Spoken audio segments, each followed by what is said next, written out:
안녕하세요 여러분, 널스 소연입니다.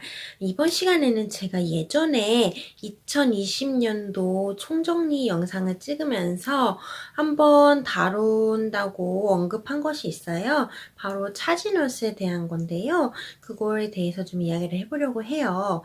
일단 제가 지금 드리는 정보는 저희 병동을 기준으로 한 정보이기 때문에 그 점을 참고해 주시고요.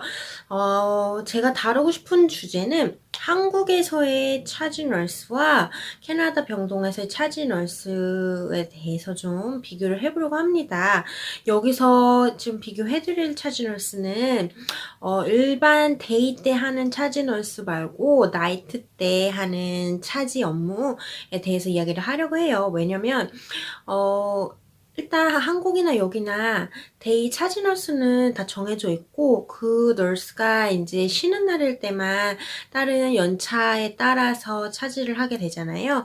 근데 나이트 경우에는 조금 다르게 차지 널스 시스템이 되기 때문에 그거에 대해서 얘기를 해보려고 합니다. 아까 말씀드렸듯이 이거는 이 병동 기준으로 말씀을 드린 것이기 때문에 다른 병원은 좀 다를 수도 있다는 점을 조금 양해 부탁드리고요.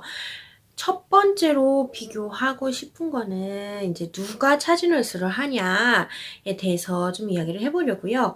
한국에서는 차지널스는 보통 중간 그레이드, 제가 일하던 유닛에서는 중간 그레이드 간호사가 차지를 보통 했어요. 그래서 너무 신규는 자기 할 일 하기도 좀 바쁘기 때문에 그런 걸 할 수가 없고 어느 정도 연차가 되었을 때 보통은 3년차, 2, 3년차 정도 되었을 때 본인이 어느 정도 흐름을 파악할 수 있을 정도가 되면은 자연스럽게 차지를 했어요. 그래서 뭐 누가 너 해라 이런 거는 아니고 그냥 어떻게 하다 보니까 자연스럽게 차지를 하게 되고, 그래서 그 차지를 할 때에는 보통은 중앙인계에 들어가서 중앙 업무를 보고 막 했었었는데, 여기에서는 제가 일하는 병동에서는 차지를 일단 할 수 있는 사람은 RN, 풀타임 RN이 할 수가 있어요.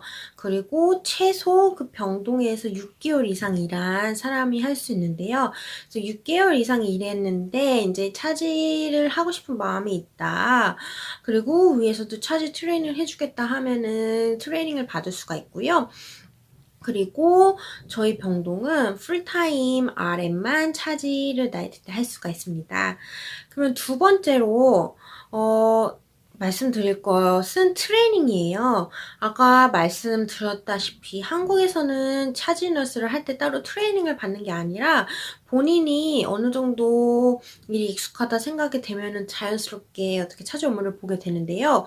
제가 지금 일하고 있는 병동에서는 4번의 OT를 해줍니다. 그래서 4번의 OT 이후에는 나이트 때 이렇게 차지를 할 수 있게 되는데 그 OT 때 최대한 많은 거를 가르쳐 주려고 하고 그리고 많은 것들을 이렇게 설명을 해 주려고 해요. 그래서 그게 좀 도움이 많이 되는 것 같습니다. 세 번째로는 페이예요. 페이에서 좀 다른 점이 있을까라는 거에 대해서 좀 말씀을 드릴 텐데요. 한국은 사실 차지를 한다고 물론 데이 차지는 좀 다르겠지만 나이트 때 차지를 한다고 돈을 더 받거나 하는 게 없어요. 근데 여기서는 차지를 하게 되면은 조금 더 돈이 들어옵니다.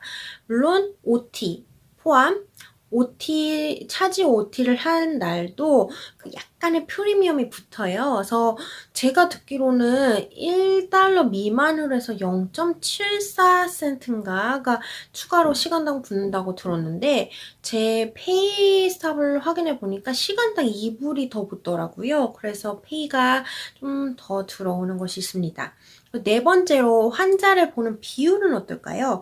한국에서는 사실 차지를 한다고 해서 환자 수가 줄어드는 거는 아니에요. 그래서 어쩌면은 위에 시니어가 차지를 하는 게 아니라 중간 그레이드, 일을 가장 많이 할 그레이드들이 차지를 하는 게 아닐까 생각이 드는데 캐나다에서 저희 병동에서는 보통 저녁에 한 명당 5명에서 6명의 환자를 보는데요. 차지 같은 경우에는 1명에서 2명을 보게 됩니다. 그리고 그렇다고 해서 이렇게 할 일이 많이 줄어드는 거는 아니에요. 환자를 보는 건 줄어들지만 그 외에 중앙 업무를 해야 되는 거가 좀 늘어나기도 하고, 아무래도 책임감이 조금 더 늘어난다고 해야 될까? 그렇기 때문에 일이 완전히 준다고는 할 수는 없어요. 그래도 환자 비율이 좀 줄어든다는 게 좀 차이점이 있습니다. 이렇게 해가지고 한국 차지 너스랑 이제 캐나다 차지 너스, 제가 일했던 유닛을 그 바탕으로 해가지고 비교를 해봤는데요. 사실 차지가 이렇게 피지컬 디맨드는 좀 낮아요. 하지만 머리를 쓴다거나 책임감 같은 데에서 정신적인 부담감이 더 올 수도 있다는 생각이 들어요. 저 개인적으로는 그렇거든요. 네, 혹시 이제 왜 캐나다 간호사 준비를 하시고, 네, 좀 더 이렇게 유닛에서 오랫동안 머물고 싶어 하시는 분들은 이제 나중에 차지를 또 하게 될 텐데요. 그때 조금 도움이 되셨으면 좋겠어요. 다음 시간에는 제가 제, 한 가지 비밀 병기, 취업할 때 꼭 필요한 것에 대해서 좀 영상을 좀 올려드릴 거예요. 그래서 관심 있으신 분들은 앞으로 올라오는 영상도 잘 확인해 주시고요. 영상이 좋았다면 구독과 좋아요도 부탁드립니다. 다음 시간에 또 만나요.